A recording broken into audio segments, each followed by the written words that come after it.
Hi everyone. I'm going to analyze the economic impact of the coronavirus on the overall economy, and for that I will focus my examples on the French and the European system. The worst economic fallout since the Great Depression of 1929. This is what the managing director of the International Monetary Fund anticipates in a speech devoted to what she's calling a crisis like no other.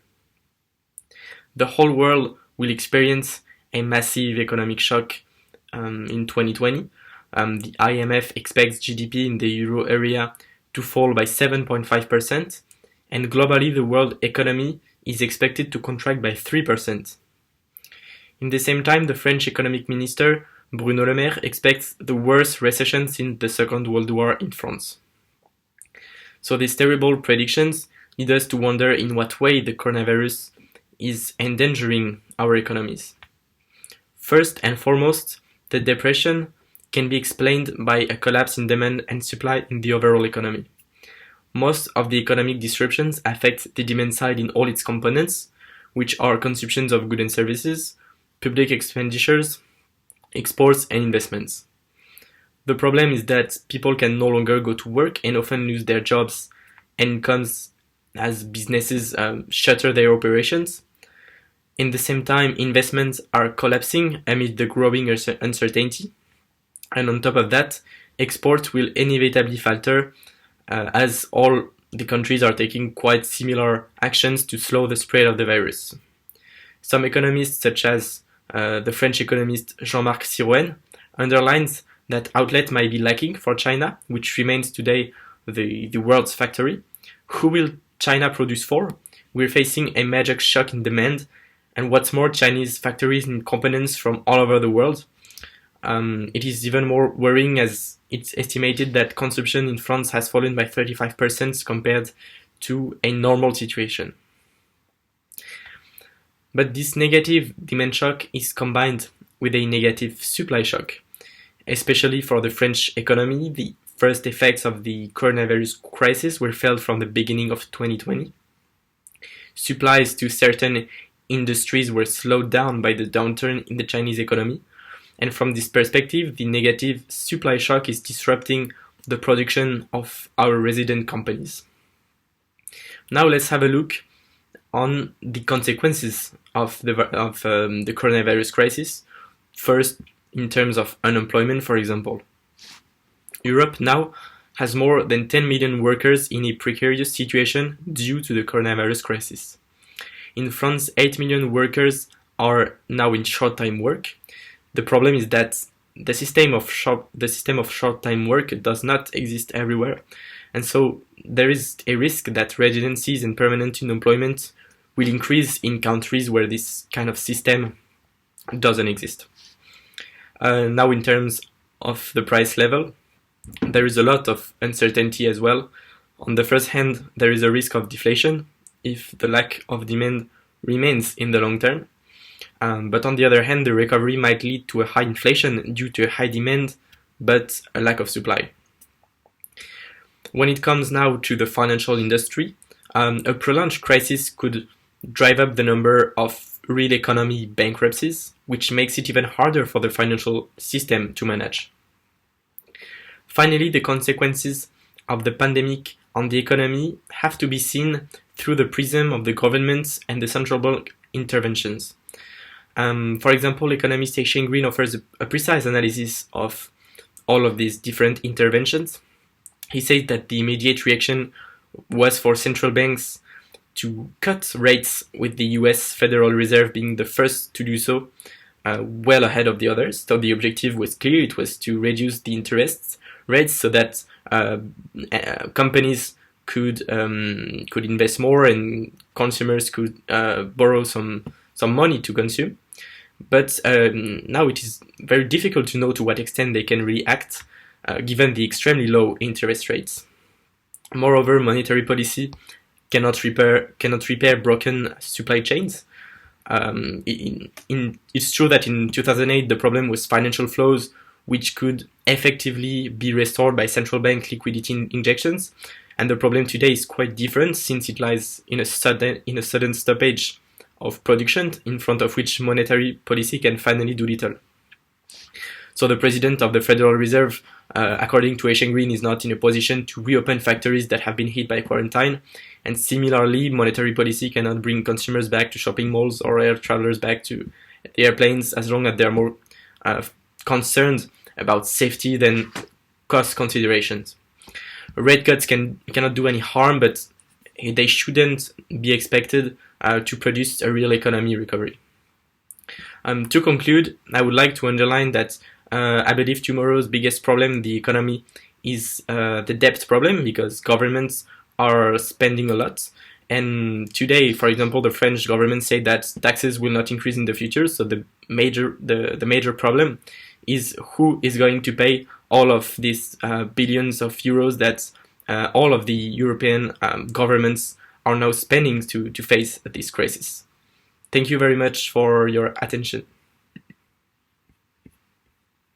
So hi, I'm Justina Hretiu, and I'm going to be talking about the economic impact of coronavirus in Ukraine. And this is a topic that's really important to me because I have both family and friends in Ukraine, and I've been following the Ukrainian economy and politics in Ukraine for a very long time, because even during my lifetime, there have been several major disruptions and events of turmoil in the country. So it matters to me a lot. So that's why I chose to write my topic on this. So anyway, the introduction of the COVID-19 pandemic to the Ukrainian economy is an unfavorable and potentially devastating one. As a nation with yet recovering economic stability following the events that I mentioned earlier, including the 2014-13 Revolution of Dignity and recent office reforms implemented by President Volodymyr Zelensky, Europe's poorest country is facing the probable loss of up to 35 million USD predicted in March 2020. So several key factors do look promising for Ukraine, however. The National Bank of Ukraine has some 24 billion USD in the National Reserve, which is a lot more than it's held in the past. And the Ukrainian banking sector overall is in much better shape than it has been in the past, especially in the onset of the 2009 world financial crisis. And then additionally, the Ukrainian government's current debt is it's relatively low compared to where it's been in the past. So all of those are keeping the situation above hopelessness for now. Regardless, changing patterns of human activity, both within the nation and abroad, due to the rapid spread of coronavirus, are affecting the nation economically. International demand for Ukrainian goods like iron ore, steel, and wheat, which are big factors in the economy, has fallen, and domestic businesses are also suffering. The IMF has predicted a 7.7% decline in Ukrainian real GDP in 2020 and an increase in unemployment of up to 10%. And so although COVID-19 is the most prominent variable in the economy at the moment, other elements, though they're inevitably related to the virus, contribute to the nation's problems. One of these includes sudden actions taken by the president that may affect the operations of the government during this time of pandemic.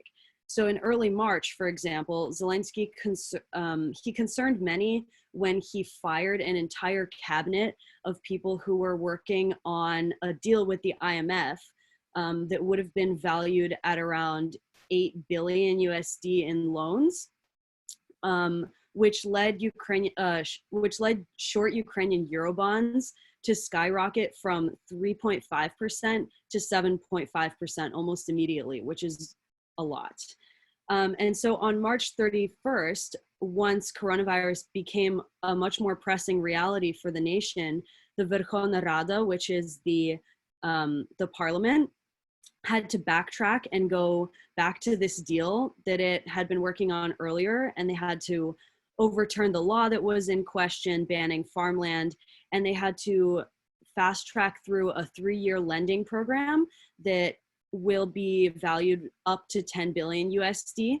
But this has raised a mixed reaction because critics consider it to be an example of blackmail by the IMF, while supporters hope that the package will stimulate the economy and encourage long-term land investment. And so this demonstrates that the government has not been idle in the coronavirus response. Additionally, as of the 24th of March, the government is working to establish a 7 billion USD stabilization fund to support pensioners and citizens who lost their jobs or income during the quarantine. And things like tax deferrals and salary bonuses have been introduced, especially to medical personnel and essential workers. And the National Bank of Ukraine has modified the operational design of monetary policy implementation to provide banks with more liquidity management flexibility. So these are some good things.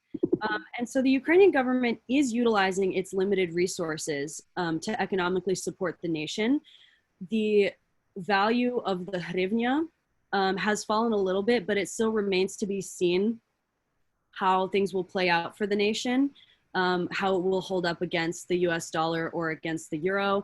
We don't know yet because there's still a lot of variables playing out. And so I would argue that the future of the country now resides in how long the nation can support itself, especially transparently, because Ukraine has had problems with corruption in the past, and also how much aid will be given from abroad. Thank you. It was kind of all right. It's a bit of an overview of how the crash happened. And then I kind of run the table on all the different things that we've studied in the course this semester and how the virus has affected them. So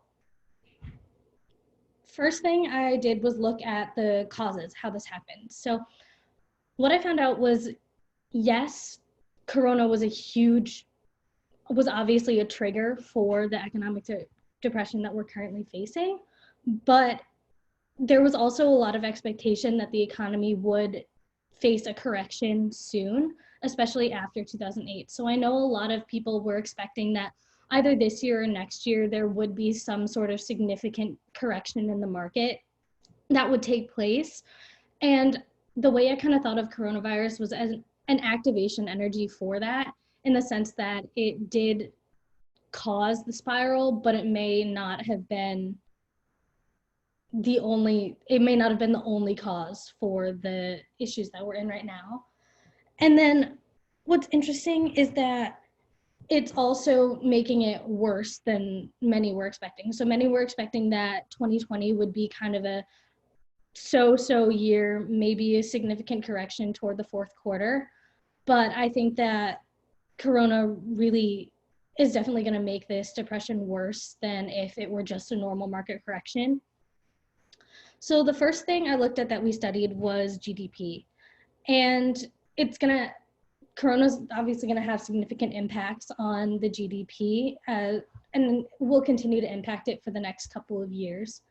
Since we know the definition of GDP is the market value of all final goods and services produced in a country, we can expect that GDP will decrease significantly because the production of goods is rapidly decreasing, and the market value of many goods is, as shown by earnings estimates, is looking like it's going to decrease for a couple months. So that's going to affect our quarterly GDP, probably bring it down very significantly. The second thing that we kind of studied in the course that I looked at was CPI. And I think that this is going to be less affected than GDP because CPI holds the quantity of goods and services sold constant. So even though no one's getting haircuts right now, the price of a haircut is still $15.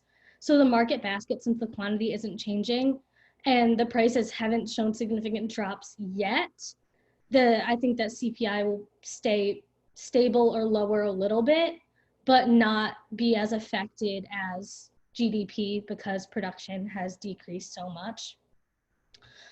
The next thing I looked at was productivity, and I thought that this one was kind of interesting because as we know, the graph of productivity is output per worker versus capital per worker. And I thought this was interesting because there's kind of an argument about output per worker that I'll get to. But my personal opinion from what I looked at was that productivity is actually likely going to increase a little bit in this time, because for every for right now, we'll hold output per worker constant.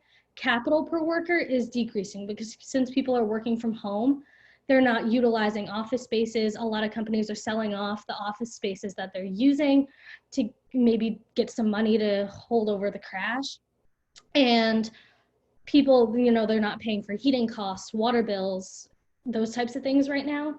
So the capital necessary per worker is decreasing. Output per worker, I think that it's pretty much constant, because since the only people working right now are considered essential workers, I'm assuming that their productivity as a worker, their output isn't changing significantly. In fact, if you're considered an essential worker, like somebody in the medical force, you might be working extra, your output might be increasing. So I think that's kind of stable. So I think the biggest factor in looking at productivity is the change in capital per worker. The next thing I looked at was savings and investment. And this is interesting because I think when we studied this chapter on saving and investment, we looked at them that savings equals investment.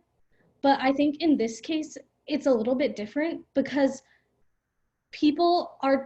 interest rates pretty much drop to zero. So people are trying to get their hands on as much liquidity as possible. It's a great time to borrow because interest rates are so low.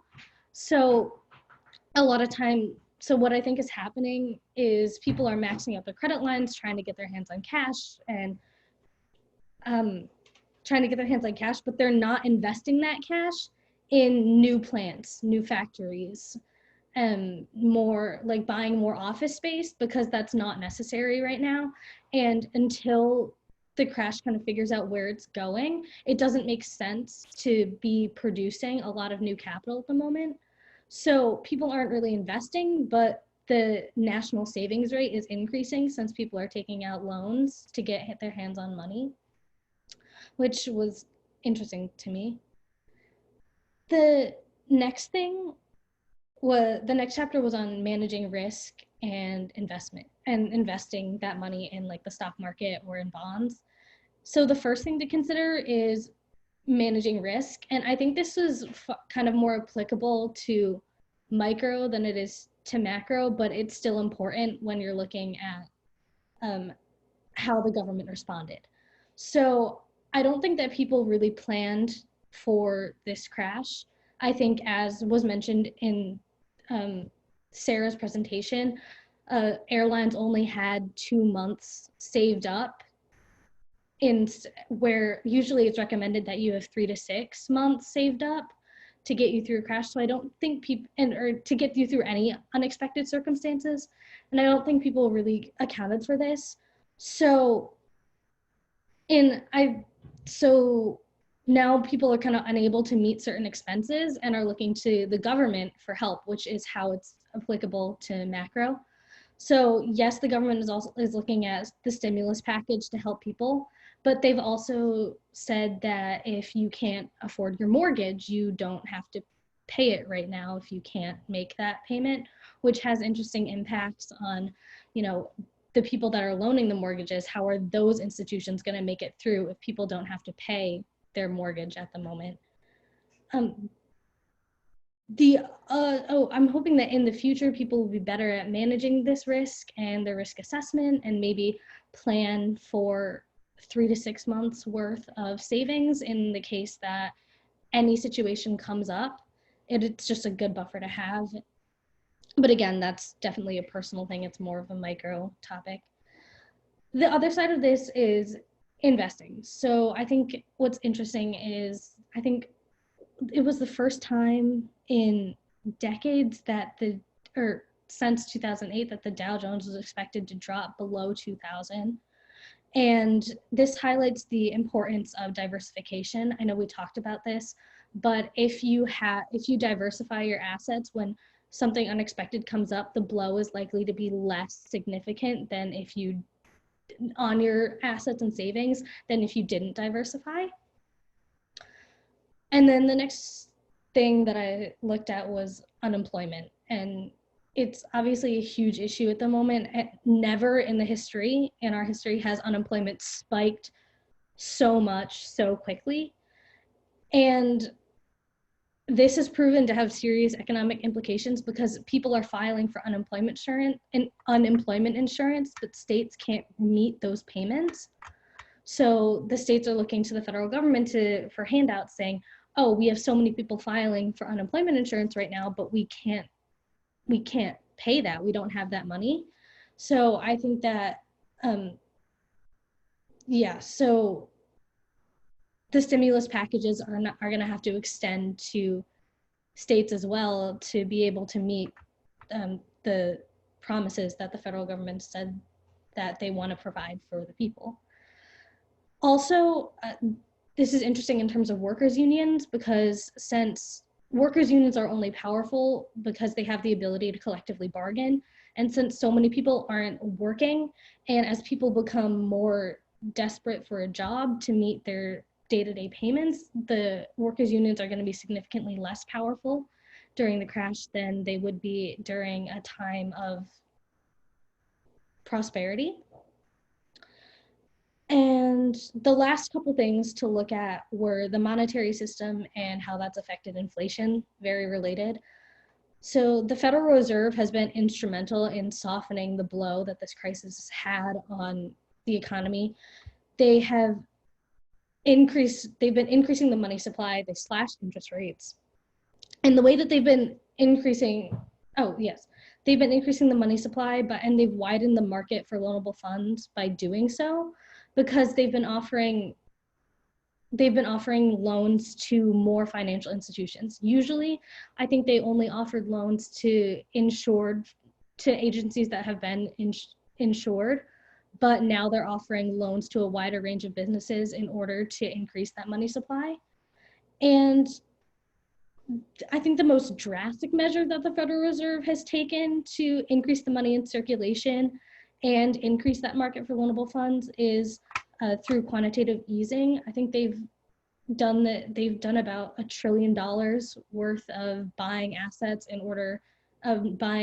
undervalued assets for a higher price in order to increase the money supply. And this definitely helps the market for loanable funds, as mentioned, but also helps the market for debt securities and encourages more lending and investment. And I think and obviously they're going to be instrumental in helping to control the inflation rate as we go forward. So inflation is going to be one of the most important things to keep on track. It's likely to drop as we see prices begin to drop in the next couple months. But I'm not too worried about falling into a state of deflation, simply because it seems avoidable as long as we keep supply chains functioning. And if you look at the basket of goods that a household usually consumes during quarantine, you see that oil prices have decreased significantly, but meat prices have been going up. So as long as the economy continues to be stimulated through keeping that money in circulation, I don't think a state of deflation is something we'll really have to be concerned about. I guess my concluding thoughts on this are, there are many ways that we could have predicted the economy would be impacted by this, but there are also things that are going to come up that we haven't been able to predict. Like, one thing I definitely wouldn't have predicted, but read an article about what happened, was that the dairy industry has been really affected by this. Because it's kind of surprising, because you would expect people are staying home, they're buying more dairy products than they usually would otherwise. But about a third of the dairy industry, about a third of their revenue came from selling to restaurants. And since restaurants are closed, they haven't been able to get that revenue. And the increase that households have been buying in dairy has not met the blow that they've been served by not selling to that. They're basically a third of their customers. So now farmers have been they have to keep milking the cows, obviously, but they've been throwing the milk out and just dumping it in the ground, which I think is going to impact the dairy industry. I only think that the most well-run and largest providers of dairy are going to survive. I think it's going to be a huge blow to locally sourced dairy industries, and I think that that's going to stay after the crisis. I think there will be many farms that just don't recover. And if the federal government decides that the dairy industry is something that they want to bail out, that they think it's important, maybe it will survive, but I think on its own, a lot of farms won't. I also think that's going to be the case for airlines. I think that not every airline is going to be able to make it through, and that because of that, after the crisis, we're going to see a decrease in the availability of and diversity of flights. I think there's going to be less flights available and to fewer places because some airlines won't make it.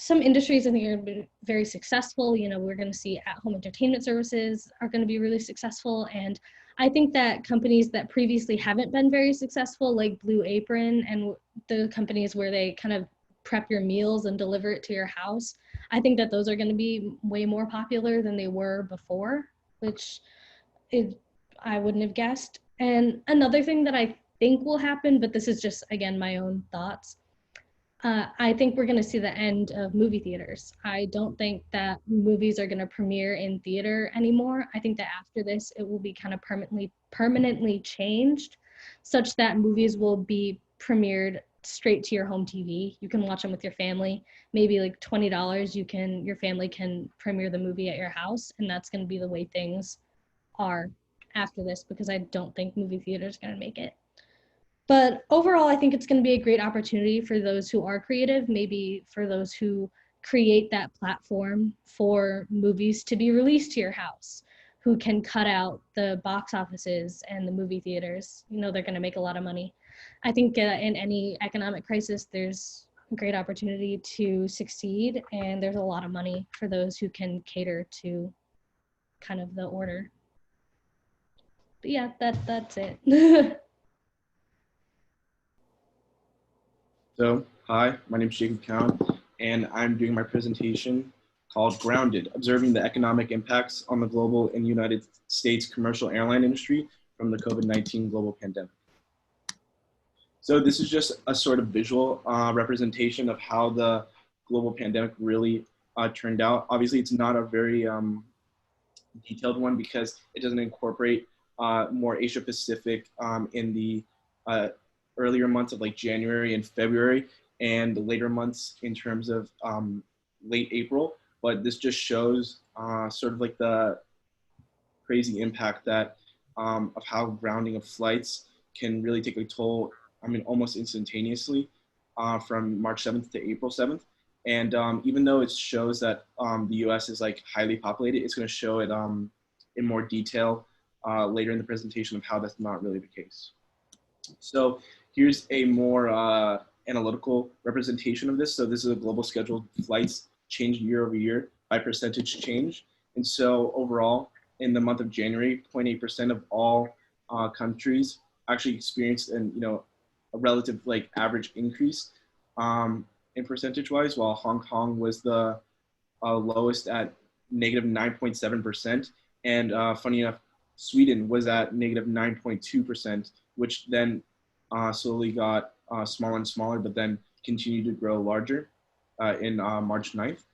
But now looking at April 20th, overall, all countries are experiencing an average of negative 66% scheduled flights, with the US being at 60.8% loss, and the highest being Spain at 95.1% loss.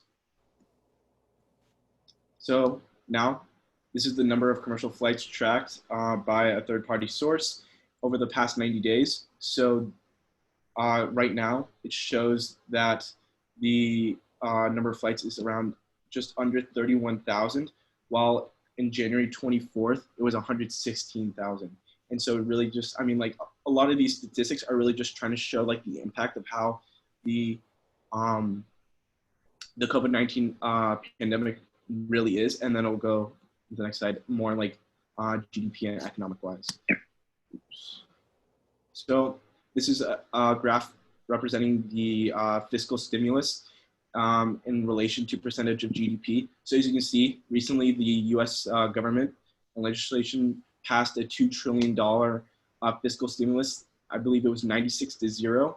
So this will go to all businesses that would be experiencing, that they believe that would be experiencing heavy losses and that are considered very essential to the population, like the airline industry. And so in this, I mean, the US trumps all other countries in terms of amount paid, but in just this graph, I mean, the closest would be Germany with just over 500 billion, while Spain has the highest percentage of GDP contributed at just around 20%, while the US is around just 10%. So now we're going to like more economic growth and loss. So this graph is more of like, think of this more as the derivative of economic growth. And so this shows how the sort of like comparison of the global financial crisis in 2008 compared to the 2020 COVID-19 recession possibly that it's going to look like. And so this is from Oxford, and they predicted that the recession would overall be a very short-ish period with a harsh drop-off and then spring back up. However, a lot of economists believe that it's going to go on a lot longer because economists like Peter Schiff and others believe that this was an economic disaster waiting to happen long ago. And so really, even though this is just a projection, there's no telling how the economy will really react in terms of growth for the next few months. Now moving on to national impact. So this is just a visual representation of how COVID-19 and like the travel ban really affected it. So the travel ban from Europe was March 11th, and I mean, it just shows the comparison is just, I mean, obvious. And this is also obviously after the travel ban from China and other Asian Pacific countries. And so, I mean, it's just a visual representation of how intense of a pandemic and economic disaster this can be for the airline industry. So moving on to employment. So unemployment was estimated to be ranging at the highest of 16 to 32%, with the 32% being estimated by a economist by the St. Louis Federal Reserve Bank. And so with a total employment of over 750,000, and with jobs relying on the airline industry of ranging in the tens of millions. Obviously, the airline industry is a very essential service in terms of relying on economic growth, especially after this whole COVID-19 incident plays out. And so this is by the US Bureau of Transportation Statistics. And then moving on to the unemployment rate jumping drastically. Obviously, again, I mean, it's not even comparable to anything before, even compared to the Great Depression or whatnot, because of the fact of just the sheer increase in percentage of unemployment rate, and also the unemployment claims filed. And obviously, it seems to be leveling off, but it's estimated to continuously grow even higher as more and more people are starting to be laid off from their work. And so now moving on to like the stimulus plan, like what is the really stimulus plan and what's the Fed's plan to sort of combat these? So the stimulus plan is, obviously the $2 trillion deal used to aid businesses. And so how does that will affect the airline industry? Well, essentially it's supposed to aid in the industry's unemployment leave. And so through September 30th, the airline industry doesn't have to lay off or furlough any employees because they're being given all this money through the fiscal policy stimulus. Furthermore, some airlines like United and Delta are offering unpaid leave with all benefits for 30, 60, 90 days voluntarily. And so that'll allow other options in terms of how people can sort of react to this whole pandemic. And so that means that most jobs in the airline industry are somewhat safe, at least in the US. But what's the Fed's plan? They want to reuse this sort of the strategy that they used in the 2008 global financial crisis, quantitative easing or expansive monetary policy, where basically they will buy back, they'll basically flood the market with money. And so what's going to happen is they're just going to buy all of the bonds back, lots of bonds back for a lot of years to come, to basically just flood the market with money. And so eventually interest rates will go down to around 0%, and hopefully, in their eyes, everything will go well. However, a sort of thing to realize is that stagflation, and it's not really occurring, but many people can be concerned over it, for the fact that unemployment is rising while inflation is rising as well. And this isn't really the case, because the unemployment is supposed to be short term, in terms of companies are hopefully going to be reinstating employments right after everybody doesn't have to social distance anymore. And so the Feds view the unemployment as a short term, not as a long term issue. And that is it. Thank you. Are there any questions? Yeah, do you think that it's gonna, I know that you showed us the graph of this versus 2008, but do you think that it's gonna recover faster than 2008, slower, the same? I feel that, obviously,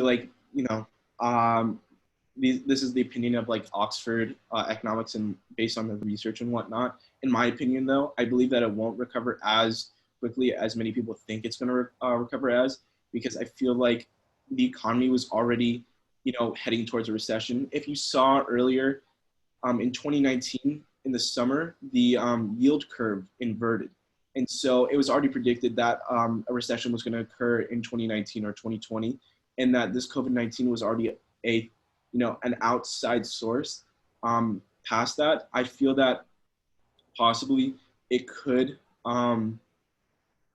be just as bad, probably not worse than the global financial crisis, because obviously, 8 million employed, 6 million, houseless or homeless. And so, I'm not even homeless, just they lost their homes and lost all of their pensions and whatnot.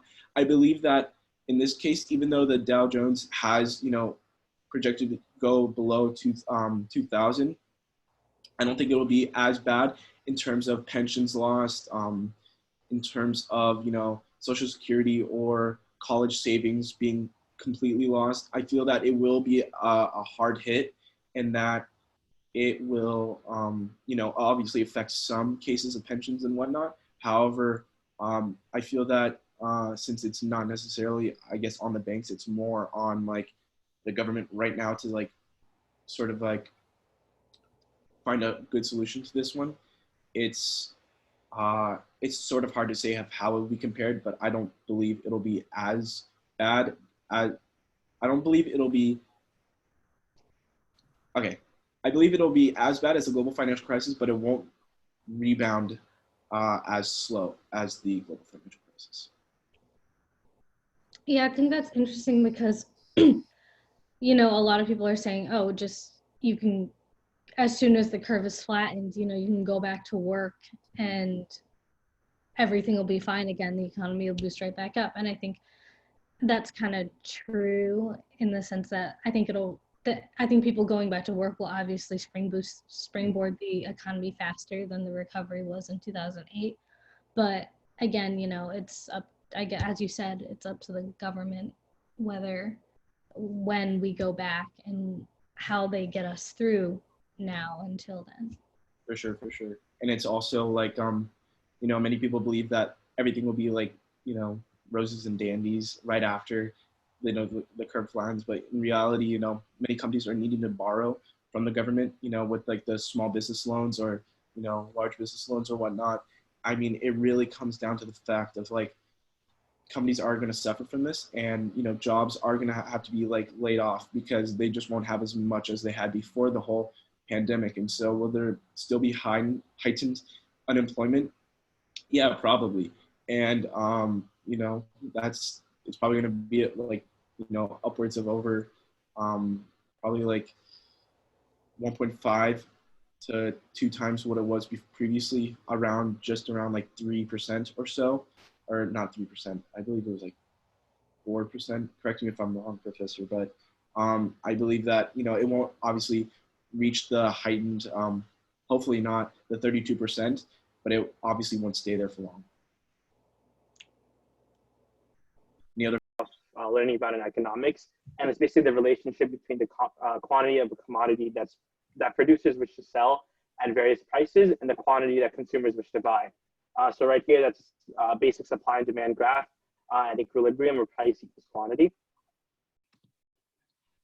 So what during the coronavirus, I was talking about like whether demand or supply is affected, and moreover, demand will be affected because the economic disruptions during this pandemic have been affecting the demand side of economics, primarily due to 2 reasons: because incomes are lost and investments are lowered. So like right now, a lot of people have not been working because of businesses that have been shut down or just like stay-at-home orders. So because of this shelter in place and lockdown, people can go to their work and they lose their jobs, so incomes are lost. So they don't have any demand for other products like grocery, like people are buying less groceries, people are buying less headphones or whatever it may be. And due to this lack of money, investments have also decreased, and exports from like nations across the world have also decreased. So that's why demand is being affected. And you may be asking, what about supply? So supply chains are disturbed. However, it is more important to look at the demand side of the market right now. So this is basically car sales like throughout the world, and they've gone down 86%. Just like the demand has gone down 86% because people aren't wishing to buy cars when they don't have money, right? So this right here, supply chains around the world have been disrupted by factory closures in China since workers have been told to stay home. So right here, you can see how Chinese industrial production fell by 13.5% during January and February, just due to coronavirus. So then why else does demand plunge? So this is more like human psychology. And so Rich Collins of Adweek talked about how fears of a possible recession are expected to have a chilling effect on consumer behavior. So a lot of people throughout the world are thinking that, a recession is coming and they might not have money and they might not be able to work in the future, right? So they're trying to save as much money as they can, which is why demand is plunging. And then second, Andres Vanelli of the Center for American Progress talked about how people will buy less of some goods and services because they are afraid to the exposure of virus. It's like all of us, whenever we go out, if we do go out, we have to wear a mask, we have to wear gloves, whatever, and we have to take like 6 feet precautions, right? So because of this, people are just scared to go out and buy anything, whether it be groceries or just like a car, right? So economic intervention. So what the government needs to do, and it's already doing, is basically replace people's income. By replacing people's income, they'll be able to go out there and buy groceries or cars, right?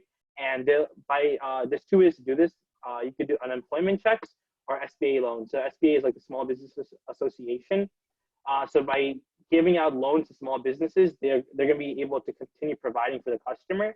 And by giving unemployment checks to people who are unemployed, they'll be able to go out there and keep the demand at like high. And another important thing is like the tax professionals and how they're helping. So this could be like accountants or like stockbrokers or anything, and how they're helping the customers and clients. So yeah, thank you for listening. Thank you.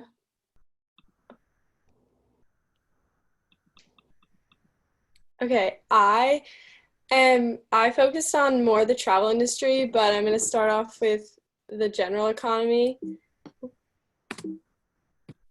Okay, so we obviously know the coronavirus originated in Wuhan, China, and almost every country has had a confirmed case. And as of yesterday, there have been over 2.5 million cases with over 180,000 deaths and only 700 over 700,000 being recovered. The government has ordered us to social distance, to flatten the curve, travel bans, to wear protective equipment, and is desperately trying to find a cure or a vaccine. Some countries are practicing extreme social distance policies with people not being allowed to leave their homes. Most, like us, are only allowed to leave their homes for necessary errands and exercise. And countries like Sweden are practicing herd immunity, which means they're only quarantining their most vulnerable in order to save their economy. So by the week of March 21st, over 3.3 million people applied for unemployment. And then the week after that, 6.6 million more applied. So our economy is really suffering. Around the world, the stock market lost 1/3 of its value between the weeks of February 20th and the end of March. So our government's desperately trying to intervene. It passed a $2 trillion stimulus bill in order to help large and small businesses. And the travel industry actually accounts for 50 million jobs in the world, and it's really at risk because no one's basically traveling because you don't want to spread it. The US travel industry is predicted to have a loss of over 4.6 million jobs, and it usually generates 2.6 trillion in economic input per year. And some states like Nevada get a lot of their revenue from tourism because of Las Vegas. So travel bans to Europe and Asia are killing the tourism and travel industry because 30 million of 50 million jobs in the travel and tourism industry are in Asia, and 850,000 people travel from Europe to the US, and that contributes to 3.4 billion monthly to our economy. Airlines are projected to have a 250 billion loss in revenue, and they've never prepared for anything like this. I read in my articles that I researched that this is way worse than 9/11 ever was on any airline travel. And they barely have 2 months of expenses on hand compared to companies like Apple, which actually have 6 years of expenses. Cruises are hit even harder than airlines because they don't count as American businesses, so they can't apply for any loans, and they've lost 750 million in revenue so far, and the largest cruise lines have dropped by 60 to 70%. I just found this graph.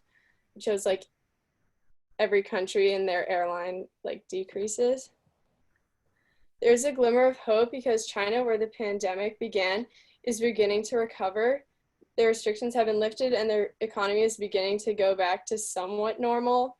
They have increased hotel bookings by 40%, so the travel industry is gaining a little bit of revenue, and their daily flights actually rose by 230% compared to the previous week. The CEO of Marriott even said that he has seen improvement in his Chinese hotels. And then I found this graph. You can see like this steep decline when the virus first started, and it's like very slowly increasing. And although we have that glimmer of hope, economists are worrying that few industries, let alone travel, will return to normal anytime soon. Hi, my name is Bridget Vahey, and I research the impact that the coronavirus is having on the entertainment industry, specifically TV, film, and streaming services like Netflix. So what's interesting right now is that the demand for new media content is skyrocketing as people have to stay at home, but the supply is slowly going down because networks can't produce any more content because of these lockdown orders. And an article by Deloitte says that come September, supply is going to be very limited, if available at all, for new content. TV levels are higher than ever, as expected, because people are at home watching TV. But networks are facing a shortfall in revenue due to companies cutting their advertisement budgets. They'd rather spend their money on other things as the economy is down. And Great Britain, their networks right now are expected to lose about 40% in advertisement revenue. And the United States networks are expected to lose about $26 billion in advertisement revenue as well. So companies have expressed that they are likely going to increase their advertisement budgets when the lockdown ends, but networks fear that they won't have any new content to pair with these advertisements. And another thing about TV is that many shows, including Saturday Night Live, The Morning Show, American Idol, have all delayed or suspended filming. So they're not producing right now, driving their viewers to other sources of entertainment and laying off many workers in the process. As for the movie industry, films are piling up as they miss their release dates. Movies like Wonder Woman, James Bond, No Time to Die, and Mulan were not released in theaters, and their release dates have been pushed back pretty far. And movie professionals are hoping that people will return to theaters after the lockdown ends, but they're worried that people aren't going to want to sit next to strangers and they're going to be scared following this lockdown, so they don't know what's going to happen. And Great Britain alone is projected to lose about 400 million pounds in ticket revenue due to this. Additionally, since theaters don't know when they're going to be able to open or even operate at a profit, they have had to lay off a lot of workers in the process. On the flip side, one company that has benefited immensely is Netflix. They are worth more than the oil multinational ExxonMobil right now. And a survey by the New York Post found that of 2,000 Americans that are capable of streaming, the average person is streaming about 8 hours a day and have binge watched about 3 shows in the past week. But Netflix also faces a threat as they're unable to produce more of their hit Netflix originals, which is going to stunt their profits. And one example of this is Tiger King. During its first 10 days after release alone, it averaged about 19 million views, making it one of Netflix's most streamed videos to date. But since they can't make any new or related seasons, they're going to lose money there that they could have had.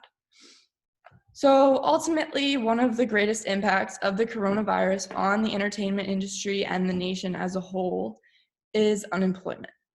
Thousands of people in the entertainment industry, ranging from actors to screenwriters to producers, are not working and will have to file for unemployment or take advantage of the CARES Act. Nationwide, unemployment in February was at 3.5%. Come March and into April, unemployment has hit 4.4%, which is a huge spike. Industry professionals in entertainment and across the board will be judged on how they respond, recover, and thrive during and after this crisis. Thank you. Hi class, my name is Kevin James and I did my project on the unemployment during the coronavirus pandemic. Prior to the pandemic, the unemployment rate was declining over the past decade. Using data I found from September 2019, I found that September was the 19th consecutive month that the unemployment rate was at or below 4%. Since President Trump was elected in 2016, the economy had added approximately 6.4 million jobs. In September of 2019, the unemployment rate was at 3.5%, which was the lowest it had been in over 50 years. As you can see in the graph, it shows the unemployment rates between 1992 and September of 2019 varied by education level obtained. The blue line shows those who have not obtained a high school degree, and the red line shows those who have a bachelor's degree or higher. Both categories were at the lowest it had been in over 50 years, but there was a rapid decrease in unemployment for those who had not received a high school diploma. Here's some facts about the pandemic. On March 13th, 2020, President Trump declared a national emergency. Some businesses and schools had shut down prior to that national emergency, such as Fordham. Many industries was forced to close down due to that national order. And in addition, numerous states had placed a stay-at-home order which halted non-essential businesses. As of April 16, 2020, a little over a month since President Trump declared the national emergency, more than 22 million Americans filed for unemployment benefits. The United States has not seen as large of a job decrease since the Great Depression. Some industries had a harder impact than others. Manufacturing production, for instance, had a biggest decline since 1946. New home construction saw the biggest decline in over 40 years, and airline travel is down 96% from March of last year due to the travel ban. In the figure shown, it shows a spike in unemployment, and as well as the historical context over the years, it shows the biggest surge recorded since 1970. On this slide, I listed some of the implications that are caused due to unemployment in the economy. Unemployed individuals lose their source of income and they may not be able to fulfill their regular financial obligations such as housing, which is rent or mortgage, utilities, food, or other monthly obligations. If unemployment is high, the economy is not reaching productivity because it is not using all of its resources, such as labor. Unemployed individuals may have to limit their spending, therefore demand of non-essential products go down. As a result, businesses may lay off more people, which starts a downward spiral or cycle. The figure here shows the cycle of unemployment called demand-deficient unemployment. If we start at the bottom of the figure where it says rise in unemployment, we can see that it leads to a fall in spending, then the loss of confidence where we fall into a recession, and then there's less demand for workers, which yet again causes more layoffs, which rises in unemployment. Recognizing this cycle of economic implications that unemployment causes, the government chose to intervene, attempting to prevent the cycle from continuing or at least slow down the process. Here we can see some of the economic interventions that the government just approved or implemented. President Trump and the Congress have approved numerous strategies to relieve the economy and prevent further damage. The CARES Act provided most Americans under a certain income threshold, regardless of their employment status, with $1,200 and an additional $500 for each child under 18 years of age. The CARES Act also provided additional funding to unemployment benefits that gave unemployed individuals $600 additional a week in addition to their regular allowance. The CARES Act also loosened eligibility requirements for unemployment benefits, which extended benefits to the self-employed, gig workers, and freelance workers who would normally not qualify for unemployment benefits. The purpose of the CARES Act, or commonly called the Stimulus Relief Bill, is to provide Americans with money to pay their financial obligations and to stimulate the economy to prevent further demand deficiency and avoid a large recession. The CARES Act provides far more relief to Americans than the Relief Act that was passed in 2009 in response to the recession of 2008. The government also intervened to protect small businesses during this pandemic. The Trump administration approved the Paycheck Payment Plan, also called the PPP, to aid small businesses. The PPP provides forgivable low-interest loans at a 1% interest rate to small businesses that can be used to pay wages of their workers and also pay mortgage, rent, and utility payments for the business. The goal of this program is to prevent small businesses from bankruptcy during the pandemic and prevent further layoffs by providing loans to pay their salaries and wages. That concludes my presentation. I want to thank you all for watching, and I hope that you remain safe and healthy. Hi everyone, my name is John, and I'll be talking about the various economic impacts of the coronavirus. So first, just to talk about the actual spread of the virus and the health effects that it's had in the United States. For total cases in the United States were over 140,000 and total deaths over 147,000. You can see from the two graphs the spread has been very significant starting and fast starting in the middle of March. So obviously right now we're in the state of quarantine in the United States. This chart here shows in pink the states that have issued stay-at-home orders for civilians. Most states have closed all non-essential business, which will lead to decreased growth of businesses as they can't have any customers or not open, and highly increased unemployment, which we will see. So here I have this quick video that shows unemployment, new unemployment weekly of the past years, and it's around 500,000 to a million. And then you can see in 2020, it skyrockets to over 6 million new applicants for unemployment, which is just unprecedented. So as I said, people are filing for unemployment in record numbers due to the fact that most businesses are closed. Since the pandemic began, over 22 million people have now filed for unemployment benefits. And because of this huge surge, state unemployment offices are having trouble keeping up with all these new applicants. And many people's benefits are being delayed weeks and weeks, and people aren't getting the money that they need.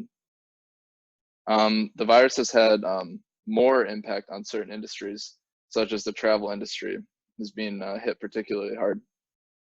Many countries have issued cut off travel between different countries, and since many people are staying at home, not as many people are traveling.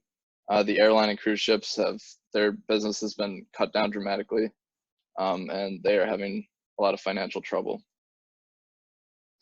We see here with the circular flow diagram for the economy, it's being disrupted heavily with the shutdown of business and people being out of work. So it starts here.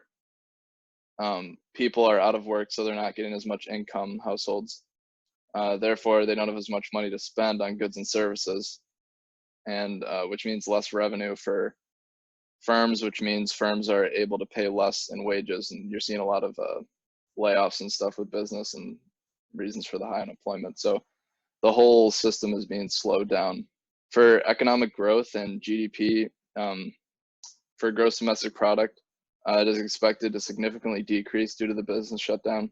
You can see in this chart here, the blue bar is GDP last year, and the red is expected this year, and it's everywhere it's being decreased significantly, expected to be decreased significantly. This is because less businesses are open, there's been less production of products within the United States, and there's been a huge decrease in demand for certain products. For the stock market, this has been in the news a lot. US stocks dropped around 30% in March, indicating a bear market. This is due to investor fear over the uncertainty of how long this will last, how long business will be shut down, how much business growth will decrease. It has since, you can see a little bit here in April, and even more so now, has since recovered a little bit due to certain government intervention, which I will get into. However, stocks are still highly volatile. So we can see supply and demand issues in other markets, such as the oil markets, which happened very recently on April 20th. Oil prices decreased down into the negative, down all the way almost to negative $40. So demand for certain commodities like oil are being disrupted. People are staying home and traveling much less, so there's less demand for energy and oil. So since the supply has been the same and stayed steady and the demand has decreased, price will dramatically decrease as it did. So now I'll talk about some of the responses to the economic issues that the United States is having. So on March 15th, the Federal Reserve decreased interest rates down to nearly 0%, which was a huge rate cut. You can see in this chart here, there was a huge rate cut back in 2008, and then steadily rising up until 2019, 2020, and then there was a huge drop off. And this was to encourage cheaper borrowing and lending out to individuals, which would in turn help encourage more spending in the economy. And can't see it here, but this would also use, they were also said they were going to use quantitative easing, which they used in 2008, which is where they buy billions back in bonds, which will help inject capital into the economy. And the other response is the Congress passed a $2 trillion stimulus bill. You can see here in this chart how it's broken up. On the March 27th, they passed it. Money was split among individuals, which was the $1,200 check sent out to people, large and small businesses, and public services like hospitals, which are being overwhelmed. This is an attempt to help individuals pay bills and cover expenses when they don't have any income coming in, and also help a lot of loans out to businesses to help them stay afloat in the economic shutdown. And there's already a new bill on the way. I believe today the Senate passed another $500 billion stimulus bill to try and help the economy. So it's one of the ways that the government is trying to alleviate the economic issues. And this is my work cited, and that is my presentation. The economic impact of COVID-19 is multifaceted, widespread, and it is very significant. Although it only took a very short time for financial analysts and small business owners alike to realize that this virus would take a significant toll on the United States and its economy, and the world's economy, it was quick to affect these people. The world has seen some situations that are in some ways comparable to this novel coronavirus, such as SARS, which stands for Severe Acute Respiratory Symptom, that emerged in the early 2000s, and it dented the global economy, mostly Hong Kong and China, by an estimated inflation-adjusted $56 billion. Though initially COVID-19 followed a similar path to SARS, we know now that it is far more contagious and infectious, although the mortality rate isn't as high. The number of cases in the US, which is now the epicenter, and in the world, has already far surpassed that which SARS has ever reached. And though many will argue that the United States economy was at its best in a long time before the virus struck, it is certainly now struggling with this situation and will continue to struggle for an unprecedented amount of time. Many argue that based on unemployment, the United States was doing well, and it was undoubtedly doing well in that regard before coronavirus hit.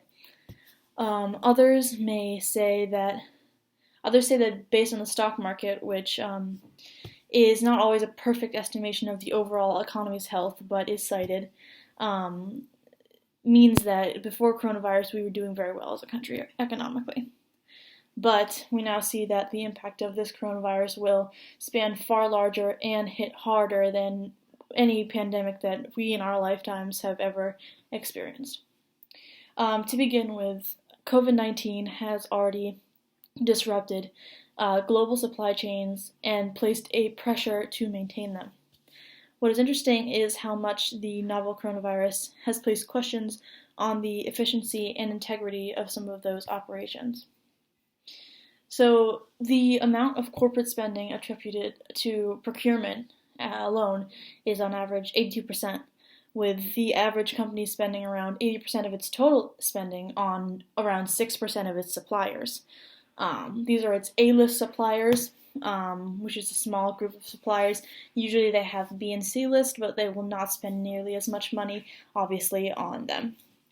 Further, many people are unaware of just how complex global supply chains are. For example, a product such as a smartphone will have a supply chain that spans something like 43 countries. It's not direct, it is not a linear pipeline operation. Naturally, when a disruption occurs, even to just one part of the supply chain in one country or one region, it not only disrupts the suppliers and consumers, but the various other industries that share even one part of another product supply chain. This means that industries that are, in theory, not even aligned whatsoever with other industries will suffer when the supply chain of that industry gets damaged. For example, hotels, when hotel supply chains get damaged, the food service supply chains will also be damaged. So COVID has caused entire factories in China to close down, which causes a huge ripple effect of damage to the global supply chain. As we know, a lot of production is in China. A U.S. product which needs one singular part from China will not be able to complete its construction process, meaning a stall or potentially a halt to production of this product. Further, a type of production that a lot of U.S. companies employ, which is called just-in-time or lean production, means that the disruption has been even more damaging. So lean production basically means that you produce just what is needed for the time being, and you don't have many reserves of product or materials. As part of this lean production process, many companies only source certain parts needed for a product from a tiny geographical region, sometimes in China, meaning that when this region is no longer operational, which has been the case, it will be left with literally no way of producing this product in the same manner. There are very few parts of the supply chain and production process that the pandemic does not touch, and consequently, companies, especially those that outsource much of their production, especially to China, will suffer. Outside of production, the novel coronavirus has had obvious effects on the American and global consumer. Consumer spending accounts for 2/3 of the United States GDP, and the virus has made customers wary of spending. Consumers worry about the possibility of infection through contact with contaminated goods, meaning that they are less likely to purchase products in person or online. Before mandatory closure, we saw restaurants, particularly those in Asian neighborhoods such as Manhattan's Chinatown, begin to suffer. Chinatown had seen a substantial decline in customers beginning as early as Chinese New Year on January 25th. And even before de Blasio's mandatory closure, Chinatown had seen a 70% closure in businesses due to an arguably xenophobic association of Chinese food with COVID-19. Some believe that many restaurants in Chinatown may never recover from this. So the most important determining factor in consumer spending at the end of the day is employment, and especially disposable income. According to the Washington Post, the national unemployment rate was at a half-century low of 3.5% in February, but that this figure has likely risen to 5.5%, which is a level that we haven't seen since 2015. The federal government's stimulus bill called for $1,200 and $2,400 for individuals, dollars for individuals and married couples, respectively.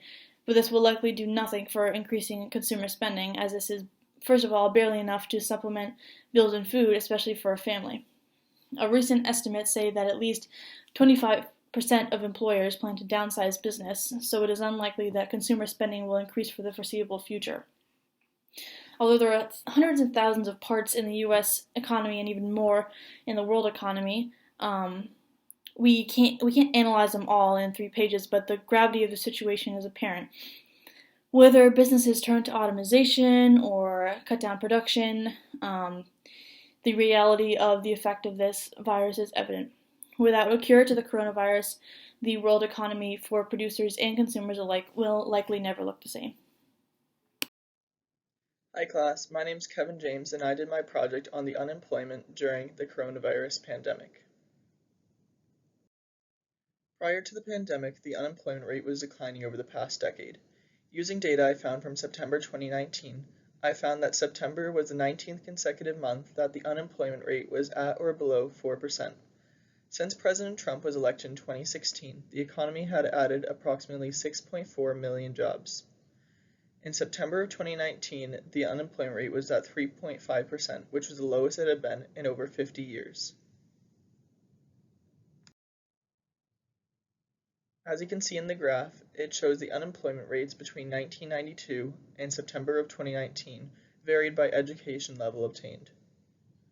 The blue line shows those who have not obtained a high school degree, and the red line shows those who have a bachelor's degree or higher. Both categories were at the lowest it had been in over 50 years, but there was a rapid decrease in unemployment for those who had not received a high school diploma. Here's some facts about the pandemic. On March 13th, 2020, President Trump declared a national emergency. Some businesses and schools had shut down prior to that national emergency, such as Fordham. Many industries was forced to close down due to that national order. And in addition, numerous states had placed a stay-at-home order which halted non-essential businesses. As of April 16, 2020, a little over a month since President Trump declared the national emergency, more than 22 million Americans filed for unemployment benefits. The United States has not seen as large of a job decrease since the Great Depression. Some industries had a harder impact than others. Manufacturing production, for instance, had a biggest decline since 1946. New home construction saw the biggest decline in over 40 years, and airline travel is down 96% from March of last year due to the travel ban. In the figure shown, it shows a spike in unemployment and as well as the historical context over the years, it shows the biggest surge recorded since 1970. On this slide, I listed some of the implications that are caused due to unemployment in the economy. Unemployed individuals lose their source of income and they may not be able to fulfill their regular financial obligations, such as housing, which is rent or mortgage, utilities, food, or other monthly obligations. If unemployment is high, the economy is not reaching productivity because it is not using all of its resources, such as labor. Unemployed individuals may have to limit their spending, therefore demand of non-essential products go down. As a result, businesses may lay off more people, which starts a downward spiral or cycle. The figure here shows the cycle of unemployment called demand-deficient unemployment. If we start at the bottom of the figure where it says rise in unemployment, we can see that it leads to a fall in spending, then the loss of confidence where we fall into a recession, and then there's less demand for workers, which yet again causes more layoffs, which rises in unemployment. Recognizing this cycle of economic implications that unemployment causes, the government chose to intervene, attempting to prevent the cycle from continuing or at least slow down the process. Here we can see some of the economic interventions that the government just approved or implemented. President Trump and the Congress have approved numerous strategies to relieve the economy and prevent further damage. The CARES Act provided most Americans under a certain income threshold, regardless of their employment status, with $1,200 and an additional $500 for each child under 18 years of age. The CARES Act also provided additional funding to unemployment benefits that gave unemployed individuals $600 additional a week in addition to their regular allowance. The CARES Act also loosened eligibility requirements for unemployment benefits, which extended benefits to the self-employed, gig workers, and freelance workers who would normally not qualify for unemployment benefits. The purpose of the CARES Act, or commonly called the Stimulus Relief Bill, is to provide Americans with money to pay their financial obligations and to stimulate the economy to prevent further demand deficiency and avoid a large recession. The CARES Act provides far more relief to Americans than the Relief Act that was passed in 2009 in response to the recession of 2008. The government also intervened to protect small businesses during this pandemic.